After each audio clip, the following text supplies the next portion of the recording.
بسم اللہ الرحمن الرحیم الصلاة والسلام علیک یا رسول اللہ وعلی آلک واصحابک یا حبیب اللہ الصلاة والسلام علیک یا نبی اللہ وعلی آلک واصحابک یا نور اللہ نویت سنت الاعتکاف۔ میٹھے میٹھے اسلامی بھائی، الحمدللہ ثم الحمدللہ، آج ایک بار پھر دعوت اسلامی کے زیر اہتمام ہونے والے سحری اجتماع میں ہم حاضر ہیں۔ باب المدینہ مکی لائنز ایریا دارالسلام مسجد میں عاشقان رسول آج اپنا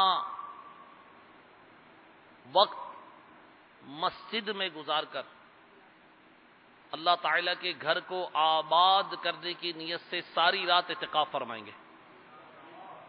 الحمدللہ ثم الحمدللہ۔ میٹھے میٹھے اسلامی بھائی، مسجد اللہ کا گھر ہے۔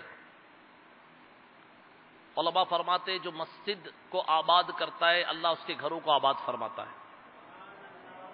دعوت اسلامی کے اشاعتی ادارے مکتبۃ المدینہ کی مطبوعہ جنت میں لے جانے والے اعمال میں یہ روایت موجود ہے، جو مسجد سے محبت کرتا ہے اللہ تعالیٰ اسے اپنا محبوب بنا لیتا ہے۔ ہمارے آقا مکی مدنی مصطفیٰ صلی اللہ تعالی علیہ وآلہ وسلم نے ارشاد فرمایا، جسے تم مسجد میں آتا جاتا دیکھو اس کے ایمان کی گواہی دو، یہ ایمان والا ہے۔ اور پھر سرکار صلی اللہ تعالی علیہ وسلم نے قرآن پاک کی آیت مبارکہ تلاوت فرمائی، جس کا ترجمہ مفہوم کچھ یہ ہے، اور اللہ عز و جل کے گھر کو وہی آباد کرتے ہیں جو اللہ پر اور آخرت پر ایمان رکھتے ہیں۔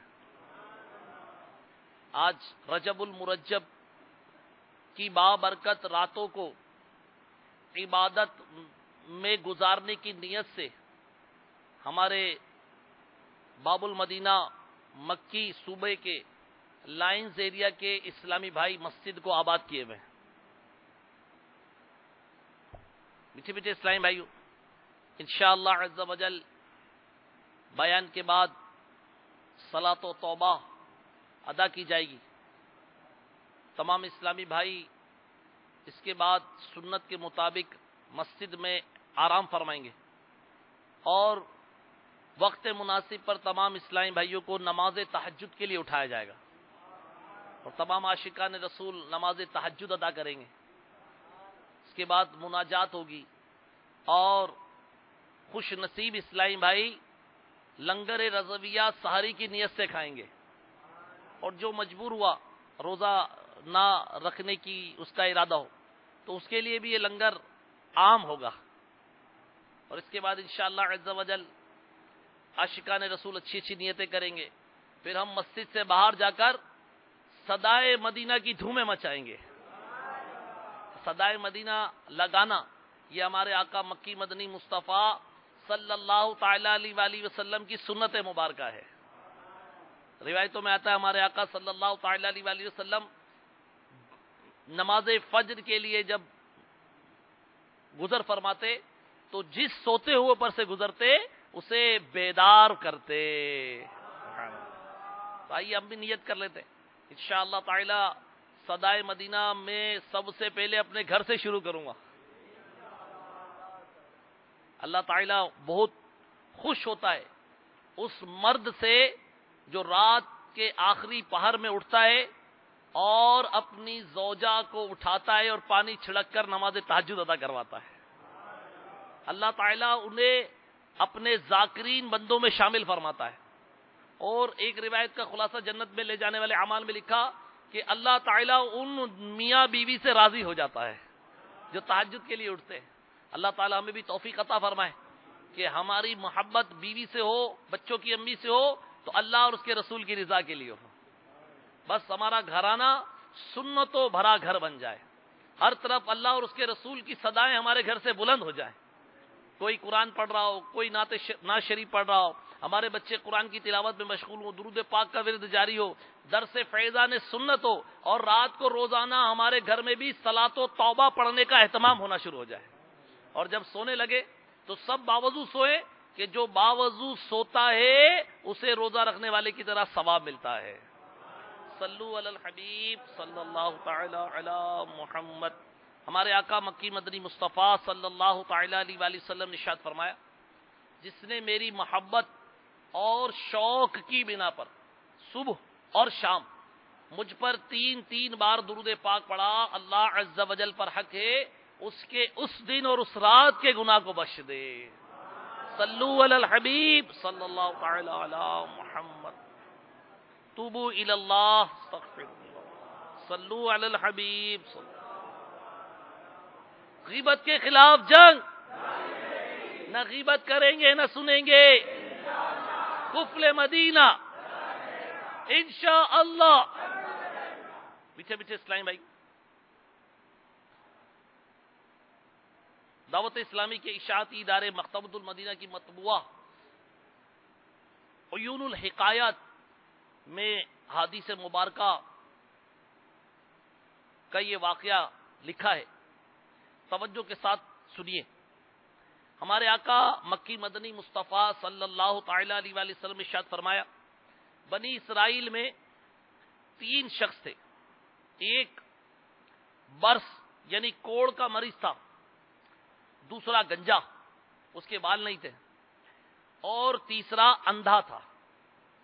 اللہ تعالی عز و جل نے ان کی آزمائش کے لیے ایک فرشتہ بصورت بشری صورت میں، انسانی صورت میں ان کے پاس بھیجا.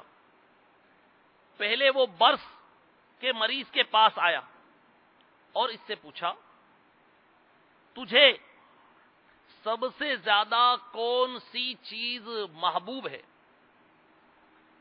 کہنے لگا، میں چونکہ برس کوڑ کے مرض میں مبتلا ہوں، مجھے اچھا رنگ اور اچھی جلد پسند ہے، اور میری خواہش ہے جس بیماری کی وجہ سے لوگ مجھ سے نفرت کرتے ہیں وہ مجھ سے دور ہو جائے اور اچھی جلد مجھے مل جائے. فرشتے نے اس کے جسم پر ہاتھ پھیرا تو اس کی وہ بیماری جاتی رہی، اس کا رنگ بھی اچھا ہو گیا اور جلد بھی اچھی ہو گئی. فرشتے نے پھر اس سے پوچھا، تجھے کون سا مال پسند ہے؟ اس نے کہا، مجھے مال میں اونٹنی پسند ہے. اس وقت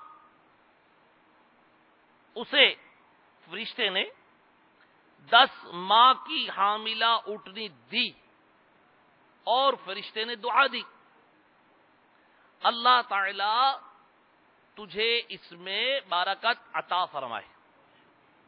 پھر وہ فرشتہ چلا گیا، گنجے کے پاس آیا اور اس سے پوچھا، تجھے کون سی شے سب سے زیادہ محبوب ہے؟ اس نے کہا، مجھے خوبصورت بال چاہیے. اب ظاہر ہے جو گنجا ہے اس سے بال ہی چاہیے ہوتے. کہا، مجھے خوبصورت بال زیادہ پسند ہے. میں چاہتا ہوں جس چیز کی وجہ سے لوگ مجھ سے گھن کھاتے ہیں وہ مجھ سے دور ہو جائے. لوگ عموماً معاشرے میں جو گنجا ہوتا ہے اس کو گنجا گنجا بولتے ہیں، اور اگر وہ جوان ہے تو شادی یا کسی تقریب میں جانا ہو تو کرائے پر بال لے کر ویک جس کو کہتے ہیں کیا وہ لگا کر جاتا ہے، نکلی بال، اور کسی طرح بھی اپنا گنجا پن چھپانے کی کوشش کرتا ہے. اب یہ شخص کہنے لگا کہ مجھے اچھے بال مل جائیں، لوگ مجھ سے دور بھاگتے ہیں، گنجا گنجا کہتے ہیں. فرشتے نے اس کے سر پر بھی ہاتھ پھیرا تو اس کی وہ چیز جاتی رہی جس سے لوگ گھن کھاتے تھے، اور اس کے سر پر بہترین